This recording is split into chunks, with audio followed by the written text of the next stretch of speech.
On the side of Bolus Mountain in Kerry is a very interesting Cill Rialaigh Stone Row. It can be difficult to get to, but it is worth it, both to see the stones and for the views of Ballinaskelligs Bay. In Ireland, stone rows are concentrated in two groups, one in Tyrone and Derry and the other in Cork and Kerry. Both groups of stone rows differ quite a lot from each other. Kerry itself has 82 stone rows, of which 15 are in Iveragh. Cill Rialaigh Stone Row consists of 4 stones.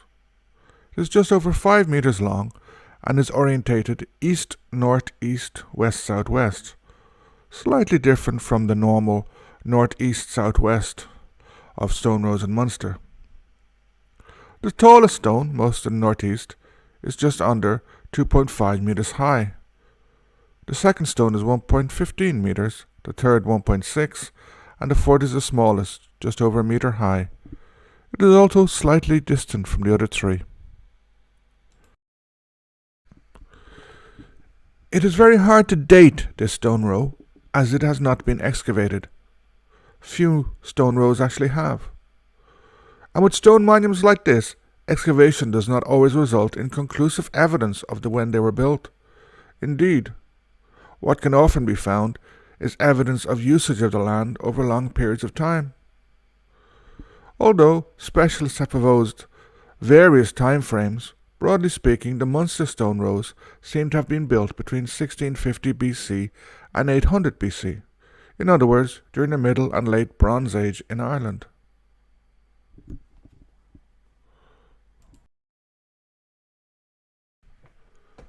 Now we must turn to one of the most interesting aspects of stone rows, the question of what they were used for. Too often, a generic answer is given to this, saying they were religious or symbolic.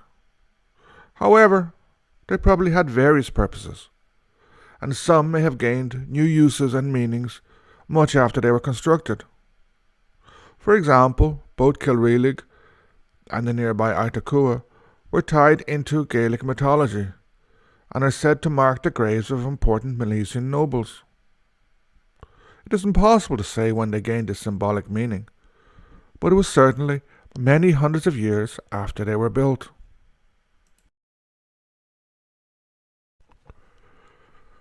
One important feature of stone rows is related to astronomy. Those who built many of the ancient stone monuments in Ireland and elsewhere had a knowledge of astronomy, perhaps most exemplified in Newgrange, but many forts, stone rows and tombs were also aligned with solstices or with lunar events. However, as the archaeologist Clive Ruggles points out, it is important when looking at this area not to make too many presumptions about the astronomical knowledge of ancient peoples, especially not to suppose that they use the same concepts now used. In his examination of the stone rows of Munster, he shows that prominent horizon features, such as mountains, were often used in their alignments, meaning that they could deviate somewhat from the correct astronomical alignments.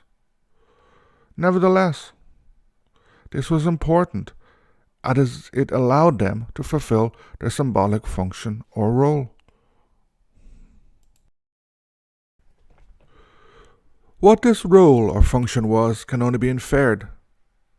Cill Rialaigh Stone Row is aligned with the northern limit of what is called the major lunar standstill.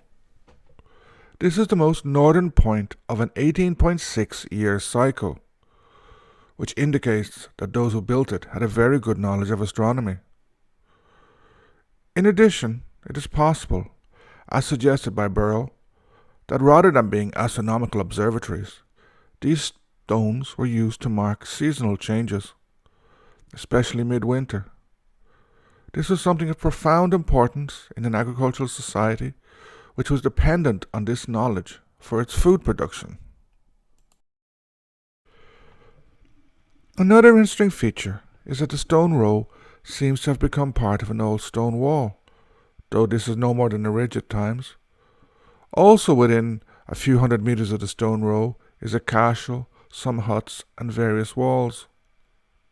Some of these are obviously modern, others date back further, illustrating how almost any piece of landscape is really a mosaic of different types of occupation, different uses, different cultures, and various histories.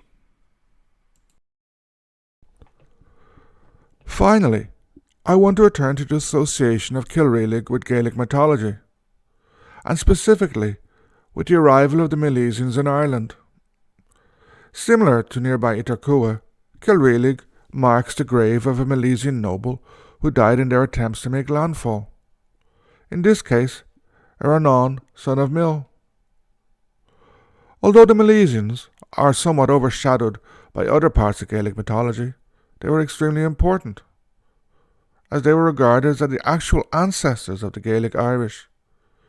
Indeed, their story is told in Lower Gabála Éireann, popularly known as the Book of Invasions, which is the Gaelic mythological history of the settling of Ireland.